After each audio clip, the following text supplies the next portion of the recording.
Welcome back to Get Connected. I'm your host, Con Jackson, coming to you from Cartagena, Colombia, and we're going to discover more hidden jewels within this great country. But first and foremost, Lewis Black is back at it again. He's out with his best-selling book, Black Christmas. I'm dreaming of a Black Christmas, and we had to talk to him. He's available live right now. Lewis, it's great to have you back on the show. Nice to talk to you. So tell us, are you in the holiday spirit already? Not yet. I mean, you know, I'm barely over my Halloween excitement. Well, turning to your book, congratulations. It's out in paperback. How does it make you feel? I'm pleased about that.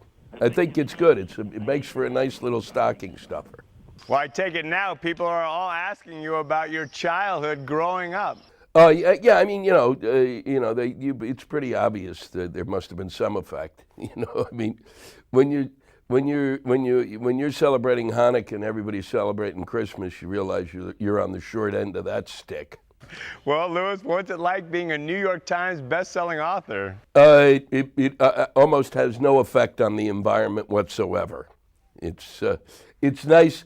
It makes your parents very happy, but and it's nice for people to say before they introduce you. But it's not all it's cracked up to be. Well, then let's trade places. I'm curious, you're so well known for your great stand-up routine. How challenging was it to write a longer version of comedy in a book like this? Well, I mean, what's difficult about writing, I mean, because you just, look, when I write on stage. I mean, when I'm performing, I'm actually working on my writing. I'm basically figuring out what's the best way to say something, and I really rely on my audience heavily. And when you write, the only audience you really have is inside your head, and you're just not sure. And it's I think that, you know, one of the things that's the toughest transition that people have when they say, oh, you know, I really want to be a writer. Well, you know, what you have to do is to actually be able to find a way to express express it in such a fashion that it's your voice, and that's been the toughest thing.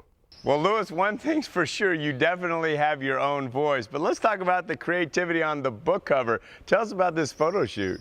It was a lot of fun. It was a very fine photographer whose name escapes me because I have no memory, and the dog in the picture was his, and he. It was this really great dog, and we had a really great time setting up the whole Christmassy kind of a thing. And my favorite thing, if you look closely at the cover in the back, is there's on the hearth of the fireplace mantle thing is a squirrel. That's my favorite. Well, Lewis, besides the great book that's out, tell us what else you're working on. So I'm going to be at the Cobb Performing Arts Center, I guess it's, or the Cobb Center, a week from Saturday. I'm going to be there, right there in the heart of Atlanta. Well, once I get back to my hometown in Atlanta, what can your fans expect there? Are you coming to town? Yeah, I'm basically, there'll be a new special out, hopefully in the next couple of months, the next 2 to 3 months, that'll be on Comedy Central and a few other places, and we haven't figured out exactly where those are yet. Well, Lewis, I know you're dreaming of a Black Christmas, but I do want to wish you a happy holidays, and thanks for joining us. Happy holidays. I look forward to seeing you guys at the Cobb. Thank you. Thank you so much for watching. Are you tired of negative news? We are. And that's why we're creating a movement. By keeping it real. With what you need to know. It's more than what's happening. It's bringing hope back to our lives. So go to contv.com and join our movement.